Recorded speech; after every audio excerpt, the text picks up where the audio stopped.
Welcome to the Transform Sales Podcast, where forward-thinking business leaders come to share their experiences and ideas, learn from each other, and amplify their results together. How's it going, everybody? We're here with the Instapage team, and we're going to be talking about how marketers can create landing pages, high conversion landing pages for their campaigns in minutes instead of sometimes days or even more. How's it going, everybody? How you doing today? Yeah, doing well. Thank you for having us. Awesome. It's a pleasure to have you on the show, Valeria. I kind of like the seasonal Christmas tree in the back. Yeah, Christmas mood. Awesome. So, team, tell us a little bit more about Instapage and what is the value prop? How is it that people can create high converting landing pages in minutes? Yeah, so essentially Instapage helps marketers quickly create high converting landing pages on their own.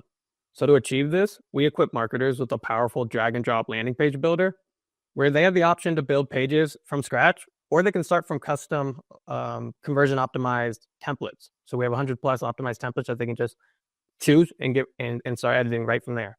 They can also create their own libraries from blocks to forms, helping them build even faster with reusable elements. And then on top of all this, we offer a complete CRO suite built directly in the platform, which enables marketers to manually run, let's say, A/B tests. They can also capture leads with triggered pop-ups and sticky bars, and they can personalize their landing pages for every ad and audience. So ultimately, marketers, they want to maximize their campaigns, and we let them do that through an all-in-one landing page and CRO platform. Awesome. Now, are there any particular industries that may particularly benefit from this solution based on what you just explained? It seems like e-commerce platforms could be a good type of clients or users for this type of solution.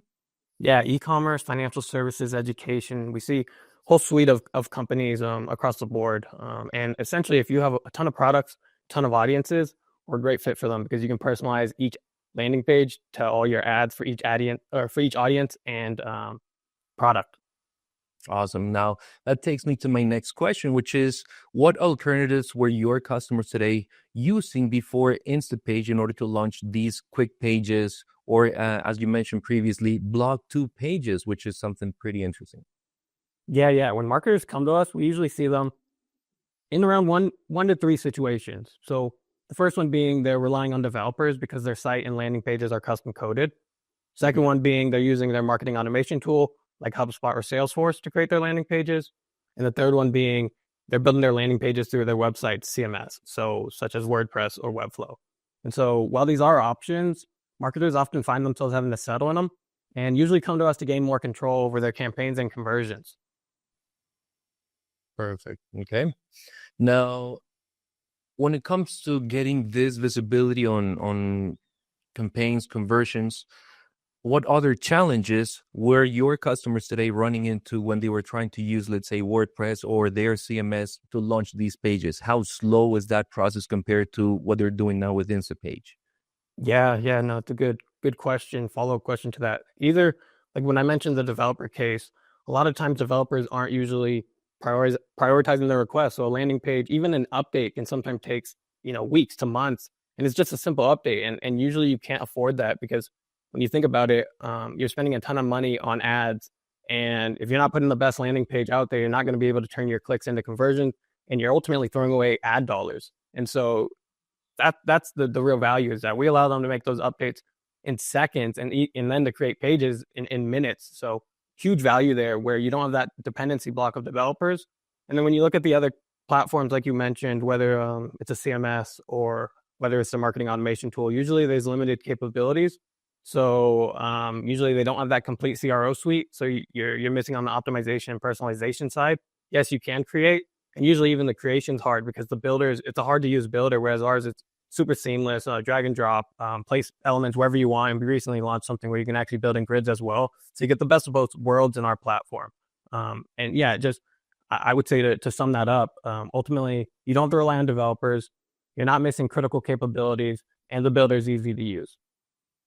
Interesting. Now, I can imagine the situations where you mentioned industries like e-commerce, financial education, where you may want to tailor one product, one offer, let's say it's a credit card, something like that, to many different, let's say, automized ICPs or buyer personas, and trying to create every landing page, copy paste it, maybe a cumbersome solution. So how about we go into a quick demo if somebody can share the screen and walk us through the main features that allow marketers or this, let's say, company leaders that are running a campaign, putting, as you said, some dollars, some money on ad spend, and they just want to convert quickly. How can they launch these pages? What are some of those features that they really love? Yeah, so all you, Evan, right? We're going into the demo. Yeah. So I think the easiest way to see this, like beginning by just creating a page. So on your landing pages, you can create a page, big action, makes it easy for you to find.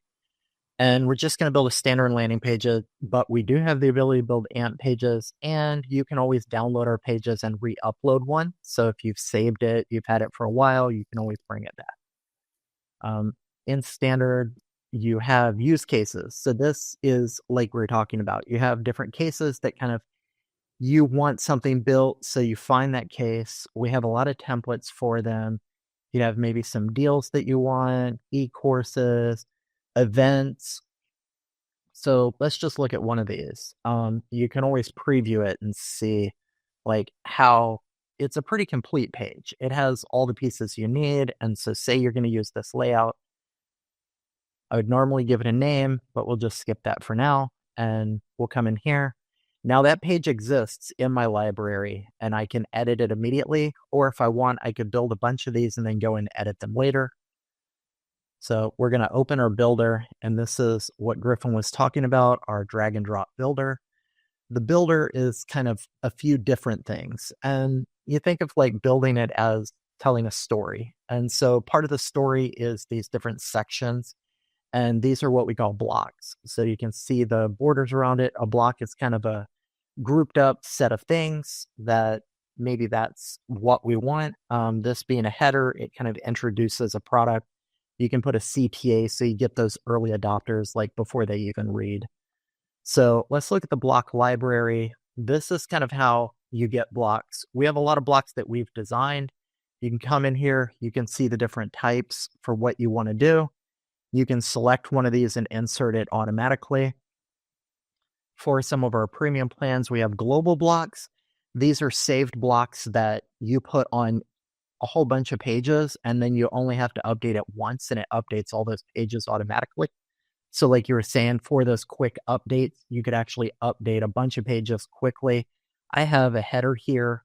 I know there's like footers, and that's always a big thing that you change is a new footer change comes out and you have to go across thousands of pages and change them. This lets you do it, no developer.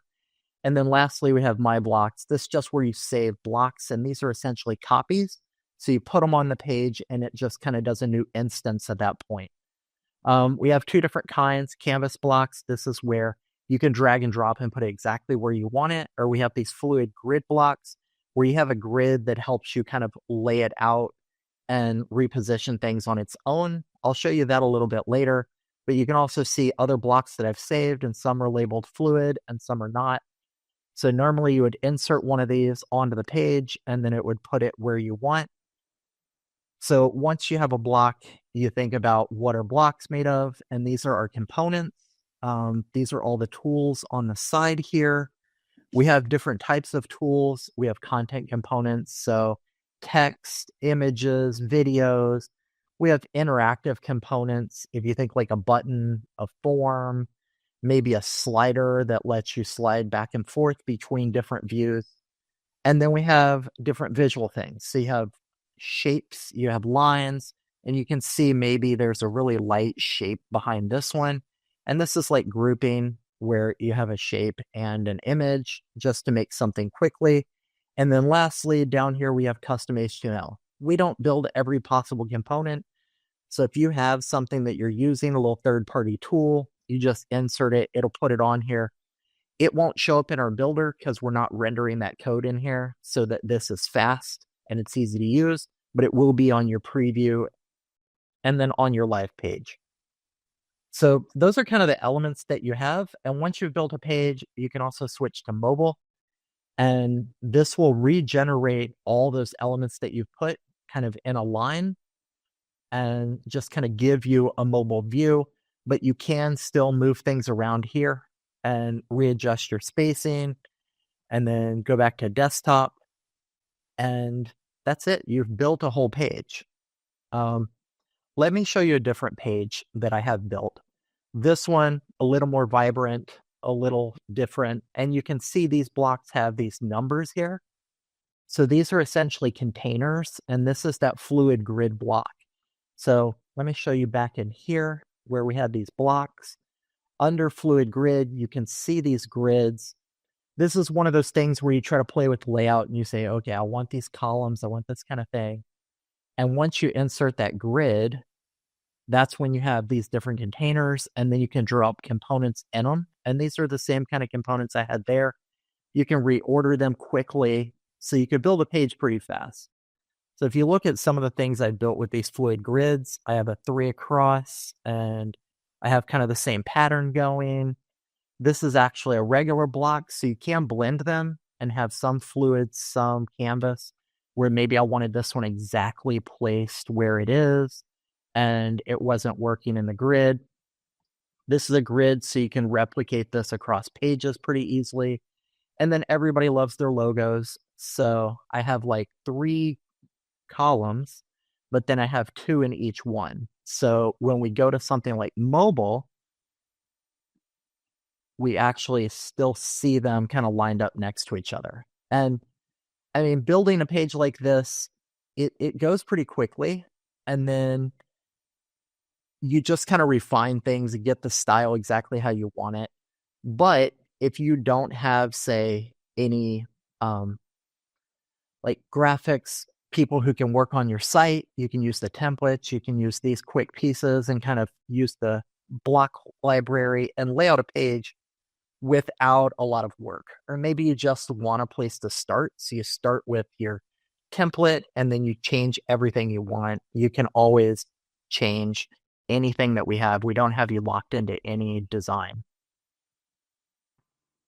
Amazing. I was looking at a section that you were showing up earlier on the blogs, and it seems like even the blogs could be something that you divide amongst your team in terms of the content that each one's going to create. I saw a section could be the benefits, another one could be testimonials, and those are like the reels that scroll horizontally on these landing pages and allow people to get like that affirmation about, again, these one pagers driving them to a call to action that should be easy and quick to build.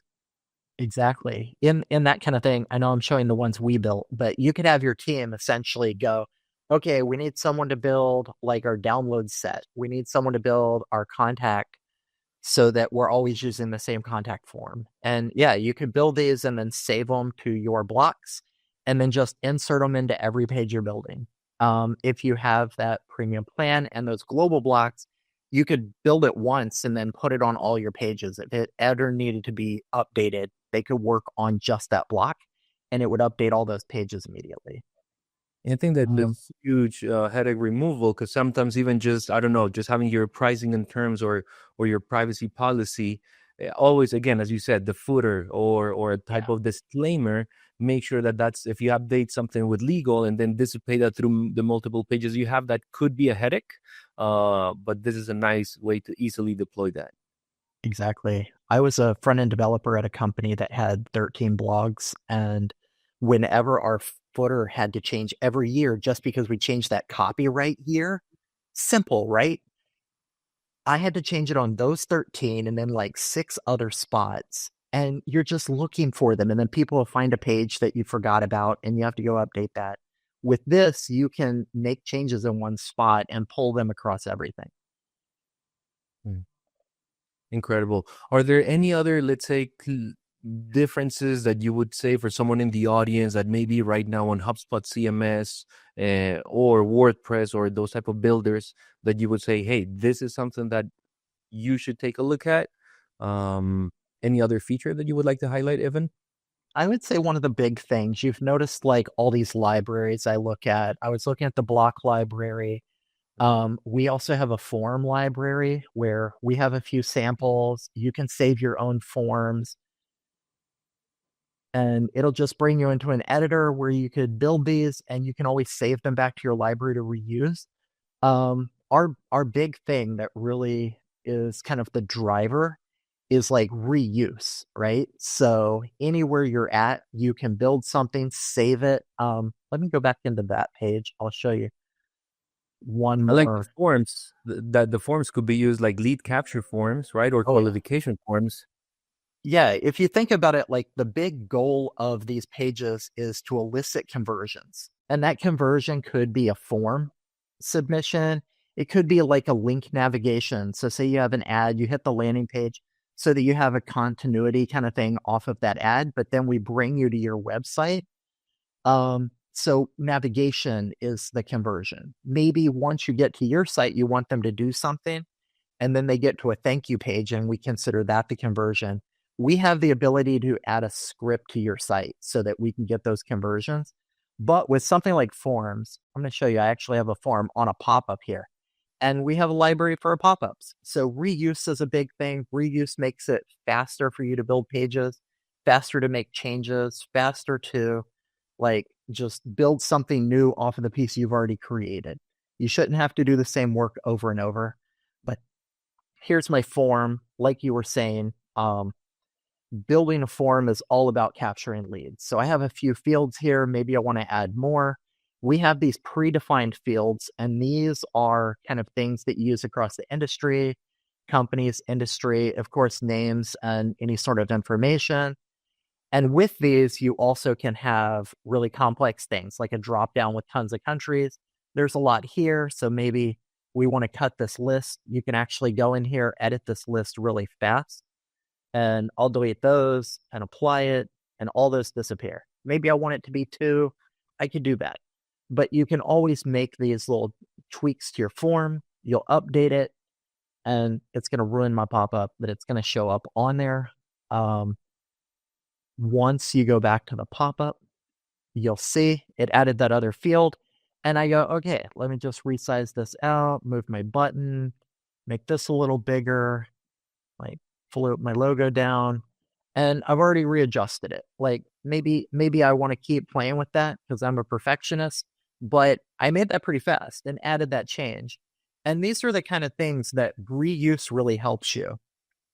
But like we talk about, conversion is the big deal. So we always want to focus on that. So we added this sticky bar, and you can make like your first block, which, you know, your blocks here, that one's global, or you can make your last block. I set the first one on desktop, the last on mobile. Let me show you those pages. Like that actually keeps it there. So as you scroll, that offer is always available. And then on mobile, I have it on the bottom. So that's also available. And it's closer to your thumb if you're holding a phone like a normal person, right? So you can get a quick action. As soon as they've read the thing, they go, yep, I want that demo. And that pops up a form, and they're coming in, and you now have that lead. Fantastic. Now, one question that just came up is even in B2B, sometimes depending on the ticket of the transaction, rather than the quick buy, or in this case, request a demo, a lot of people like to see or display a calendar. Are there any integrations or APIs that you want to mention for the people in the audience? So we've looked at a lot of calendar ones, and I think we're still trying to find the right one to work with. But if you're using something like Calendly or any of those normal calendar ones, you can use the HTML embed and put whatever yours is. So we haven't locked you to anything, and whatever you're using, use that HTML embed, get it in there, and that way you have your calendar set up on your page. Plus, you can put the design around it to look as you want it to. Incredible. Now let's go to the next question, which is around the task, deliverables, and people involved in setting up, in this case, Instapage. How long does it typically take to reach full productivity and be up and running, deploying pages? I'll take that one. Hi, everyone. My name is Mia, and I'm a customer success manager here at Instapage. So to tackle your question, Eddie, it all begins with the onboarding process, where the account executive transitions the client to our customer success team. We kick things off with an account setup call to introduce the client to the key teams they'll be working with, like customer experience, of course, support, and professional services if they have development hours.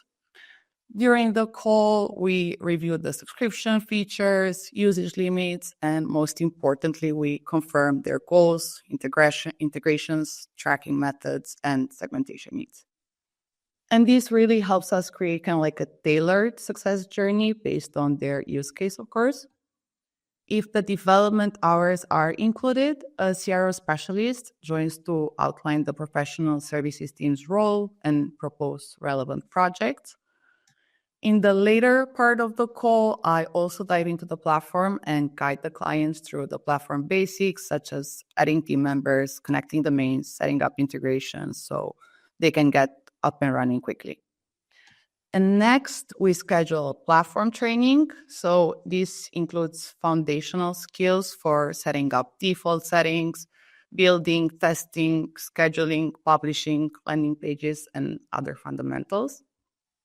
I would say that the onboarding takes more or less 1 month to go live, depending on how quickly the client sets up the integrations. And during this time, our professional services team can even assist by building their first page or import an existing one. Once the onboarding is complete, we shift focus to optimization.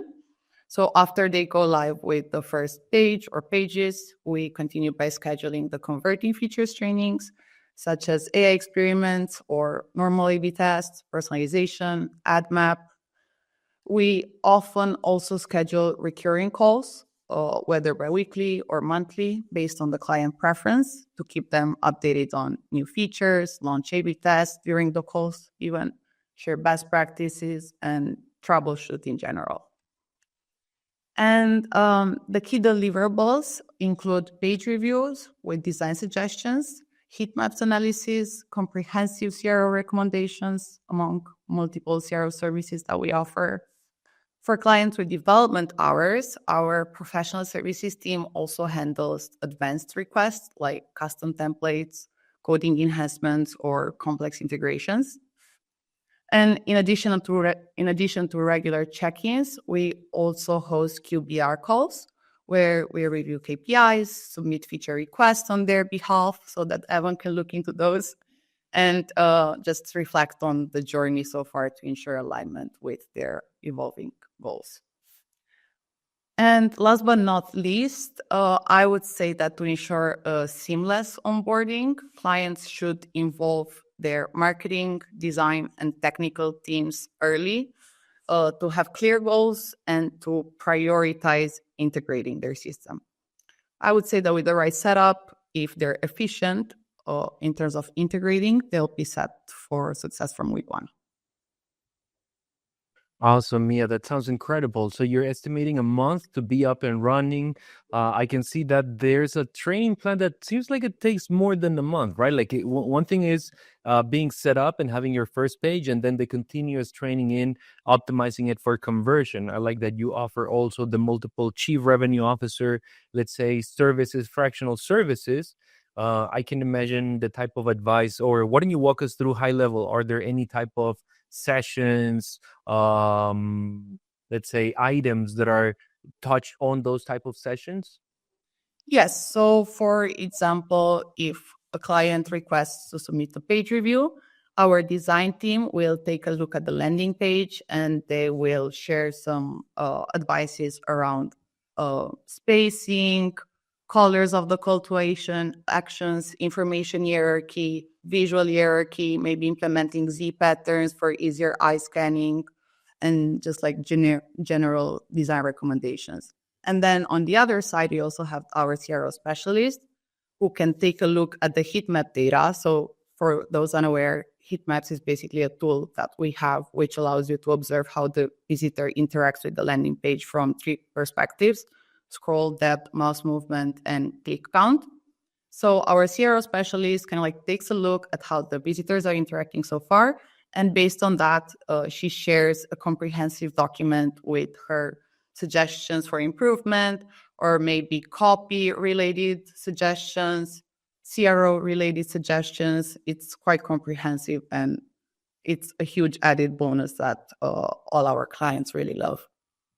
I like it kind of brings it full cycle in terms of First of all, Instapage provides the options and the tools to quickly deploy the pages. So you don't have, let's say, you're not held back by the bureaucracy or the hurdles of your company and aligning the teams to deploy a page. You can quickly just launch that. But then, are you really launching a good page that converts? Even though you may had a good idea, maybe the execution, it didn't really translate as well. Well, guess what? You have access to a team that's gonna, let's say, consult with you, provide some industry, I don't know, benchmarks, and then enable you pretty much to be able to continue to keep deploying pages, but with more intention, with a higher, let's say, conviction or at least understanding of best practices when it comes to what could I do to really, hey, my target audience is this, and this is the product that I want to push. And there may be multiple nuances and strategies depending on the ticket, the, again, target audience, etc.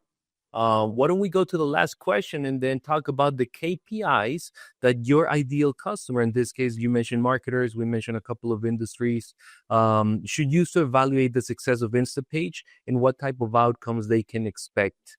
Who can take this one? I'll continue. Thank you. So, great question. For our ideal customer, the key KPIs to evaluate success would be conversion rate of the landing page and lead generation metrics, as these are the most accurate indicators of a landing page's performance. While we support external tracking, I would emphasize that it's important to note this system only counts conversion when a visitor completes the marketing funnel. So this can sometimes obscure the true impact of the landing page itself, as issues on the website or maybe on the payment page may skew the results. So that's why we strongly recommend focusing on conversion rate and lead generation directly tied to the landing page. Additionally, as I briefly mentioned before, our heat map features provides valuable supporting metrics like scroll depth and click count, which offer deeper insights into visitor and behavior and engagement with your content. For example, actually, to speak on this one, with scroll depth, a cool tip that our CRO specialists might sometimes offer is if the visitor is reaching only, let's say, like 80% of visitors are reaching just the hero section, but you have a lot of important blocks below the hero section, then she might give you some advices around changing the information hierarchy. So kind of like which information you're displaying first to make sure that the most important one gets seen. So it's KPIs like this that, enable us to educate our customers and kind of like help them improve their conversion rate and, of course, acquire more business. And to give an example, I have a client that initially relied on their website as a direct traffic source, which resulted in a stickiness rate of about 22%. But by incorporating our landing pages as an intermediary step, they increased stickiness by 2.3%, and boosted overall engagement by 90%. And this is all documented on a case study on our website. So I feel like this client is a perfect example of the importance of implementing landing pages if you want to acquire new business, especially because in the digital marketing space, some viewers might be aware, some not. For those who are not, there's a concept called customer awareness that speaks directly to this. So visitors can fall into several stages, right? They can be unaware, meaning that they don't even know they have a problem. Problem aware, when they know they have a problem but not a solution. Solution aware, when they're evaluating solutions. And product or most aware, where they bought from you and they already trust you. So the approach must be tailored to these stages. For the most aware visitors, a simple email newsletter might suffice to drive conversions because they already trust you. However, since every business wants to acquire new customers, for those visitors that are in the unaware to the solution-aware stage, I would say it's crucial to create a softer landing, so to educate them about the solution or the problem or how your offering adds unique value compared to the competitors. So this is the stage where you can leverage storytelling to appeal to their emotions and guide them through the funnel. And I feel like the client example I shared before highlights that quite well. Oh yeah, I mean, yep. It does sound. Sorry to cut you. It does sound interesting in terms of quickly deploying these pages. I can definitely see a company that's investing in ads, investing in different campaigns, not have to be tied or bundled or let's say strained by what they already have in their website, which tends to be a one size fits all for most. In the case of let's say SaaS companies, sometimes they don't have the time to really revamp every custom page, but now they have a solution where they can atomize and pretty much create a landing page per campaign, and that way maximize the conversion, be able to track everything, and hopefully see the green numbers come up. Team, it's been a pleasure to have you on the show. If anyone in the audience would love to learn more about Instapage, see how it will, let's say, integrates with, I don't know, your payment processors, let's say Stripe, any other tool, any other thing about building quickly your landing pages for your campaigns, feel free to browse the CloudTools Marketplace and you'll be able to find the Instapage team over there. Team, it's been a pleasure to have you again on the show. Everyone, Merry Christmas, Happy Holidays, and hope to have you in a future session. Happy holiday. So much. Happy holiday.